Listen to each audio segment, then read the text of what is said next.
আসরের নামাজ পড়ার পরে জমিত গেছে, দেখো ওপর জমিত পানি চলমল করতেছে, নিচে ওর জমিত পানি নেই। এত পানি উপরে, আমারটা পানি নেই। চারিদিকে টাকা কেউ নাই। আস্তে করে বসে জমির আল কাটা দিয়ে ওই পানি দিয়ে হাত ধরছে, তুই আবার দাঁড়ায় চারিদিকে তাকায় বলতেছে আলহামদুলিল্লাহ, কেউ দেখি। এখন আপনারা বলেন, লোকটার কিন্তু আসরের নামাজ আছে কিন্তু কি নাই? ইমান যদি থাকতো তাহলে বলতো কেউ না দেখলো আল্লাহ দেখতেছে রে, জোরে কোন ঠিক কিনা? আগে যখন আমি ছোটবেলায় হাল বইতাম, হালুয়া বোঝেন না, আমি সবসময় 2 নম্বর হাল ধরতাম। 2 নম্বর হাল ধরে আমার কোনো সময় ঘুম ধরত। একদিন গরুর পাওয়া হাল ধরছে, আর আব্বা এসে চর দেখা, এই খেয়াল করে হাল করছো। আসলে কিন্তু আমার খেয়াল ছিল না, বেখেয়াল হয়ে গেছে, ঢুকে গেছে। ধান কাটতে কাটতে যারা বেখেয়াল হয় তারাই কিন্তু হাত কাটে, জোরে কোন কথা ঠিক কিনা? একটু মনোযোগ দিয়ে শুনবেন।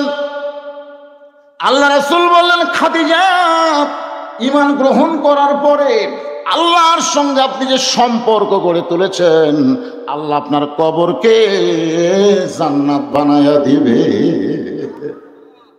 এখানে আমি আপনাদের কি বুঝাবার চাইলাম, আল্লাহর সঙ্গে সম্পর্ক করতে গেলে ঈমানের পরে করা লাগবে, ঈমানের আগে কোনো সম্পর্ক করা যাবে না। ঈমানের আগে সম্পর্ক করেছিল নবীর চাচা আবু তালেব, আল্লাহ তাকে জান্নাত দিবে না।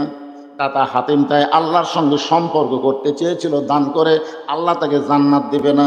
বাদশা নওশেরও ঈমান গ্রহণ করার আগে ন্যায়পরায়ণ বাদশা হয়েছিল, কিন্তু আল্লাহ তাকে জান্নাত দিবে না। আল্লাহর যত কাজ তুমি করবার চাও আগে ঈমান গ্রহণ করার পরে তারপরে করা লাগবে, ধরে কোন ঠিক কি না? আপনি নামাজ পড়বার গেলে আগে কি লাগবে? ধরে কোন ঈমান। ঈমান ছাড়া নামাজ পড়লে হবে? আল্লাহ রাসূল বললেন, সর্বশেষে যেই ব্যক্তি কবরে যাবে, কবরের জগতে তাকে 50,000 বছর থাকা লাগবে। এই কথা শোনার পরে আমাদের মা উম্মাহাতুল মুমিনিন খাদিজাতুল কুবরা ছোট বাচ্চার মতন কান্না শুরু করে দিলেন। রাসূল বলে, খাদিজা আপনি এমন করে কেন কাঁদতেছেন? খাদিজা বলে, ওগো আল্লাহর নবী, আমি জানি কবরে কোনো দরজা নাই, কবরে কোনো জানলা নাই, কবরে কোনো সাথী নাই, কবরে কোনো বাতি নাই, একা একা 50,000 বছর অন্ধকার কবরে কেমনে থাকবো? এই কথা শোনার পরে আমার চোখটা দর দর করে পানি পড়তেছে। আল্লাহর নবী খাদিজার চোখের পানি মুছা দিয়ে কপালে একটা চুম্বন দিয়ে বললেন, খাদিজা ওই আল্লাহর শপথ করে বলতেছি, ঈমান গ্রহণ করার পরে আপনি আল্লাহর সঙ্গে যে সম্পর্ক গড়ে তুলেছেন, আল্লাহ আপনার কবরকে জান্নাত বানায়া দিবে। সুবহানাল্লাহ। সবাই বলেননি? বলছেন?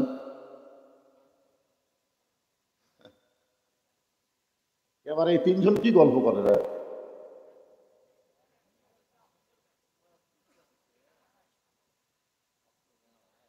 না? শোনেন, তাহলে এখানে যে আল্লাহ রাসূল বললেন, কি বললেন শোনেননি?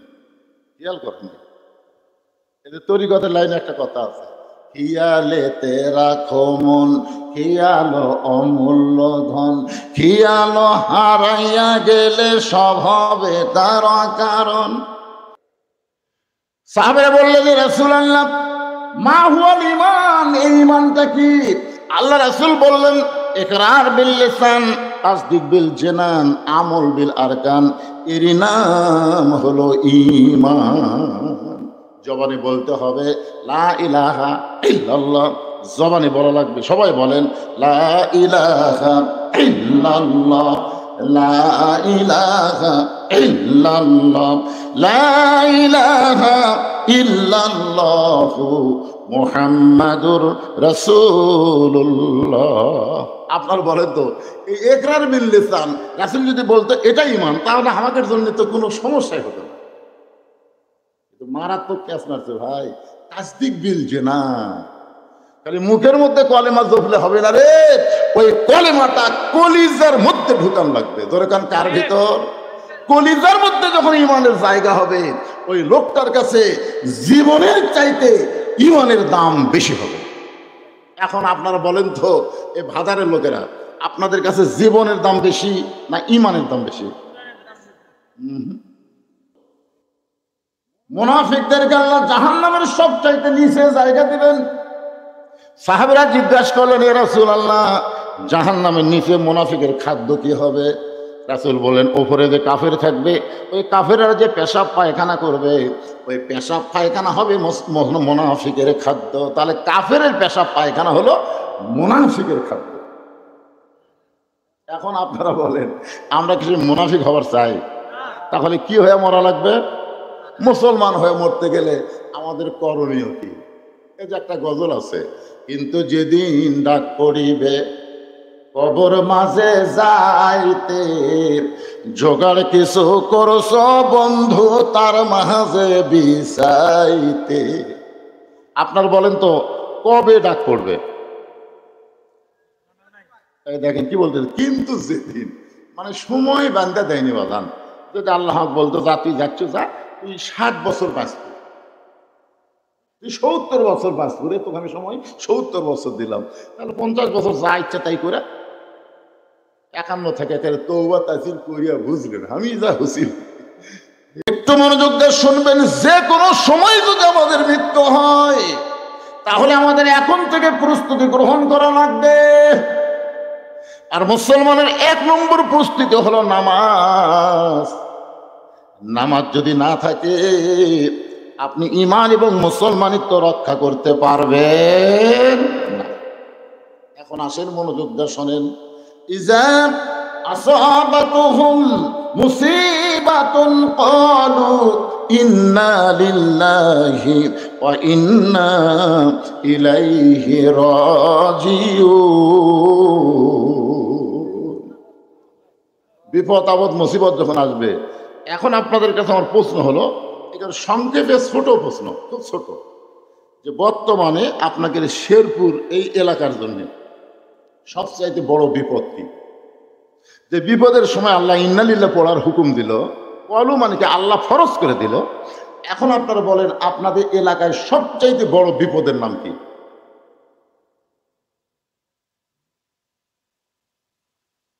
বুঝতে পারতেছেন না? মানে এত বিপদ আপনাদের এলাকা, কোনটাক বড় কই, কোনটাক ছোট কই? আপনারা বলেন তো, আজকের এই মাহফিলের জন্য এই মেলাটা রহমত না বিপদ? ওই মেলা দেখার পরে ইন্নালিল্লাহ কে পড়ছেন? কেউ পড়েন। আপনারা কখন পড়বেন? যখন মরে গেল তখন। ওই মেলার মধ্যে কি চুরির দোকান আছে? আপনারা বলেন তো, কোরআনের মাহফিলের মেলাতে চুরির দোকান, এটা রহমত না বিপদ? আপনার ইন্নালিল্লাহ পড়ছেন।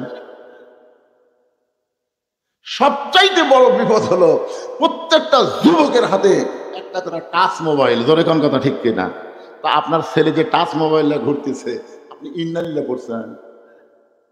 সবচাইতে বড় বিপদ হলো মেয়েরা ঘরের মধ্যে থাকার কথা, সেই মেয়েরা বেপরোয়া হয়ে রাস্তায় আসা, রহমত না বিপদ? একটা মেয়ে মানুষ দেখে আপনি ইন্নালিল্লাহ পড়ছেন। তার মানে বোঝা গেল আপনার বিপদই বুঝেন না, মানুষ মরে গেলেই বিপদ মনে করে।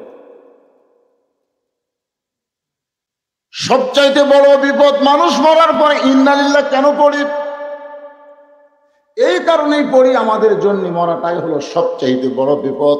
ও বাংলার মুসলমানেরা শুনে নেন, কোরআনকে যদি আইন হিসাবে গ্রহণ করে, আল্লাহর হুকুম অনুযায়ী নবীর তরিকা মোতাবেক যদি চলতে পারেন, তাহলে মরাটা বিপদ না, মরার মাধ্যমে জান্নাতে প্রবেশ করা যায়। কোন ঠিক কিনা? কিন্তু মানুষ বলে আমরা কেন পড়ি? আমরা মনে করি মরাটাই হলো বিপদ।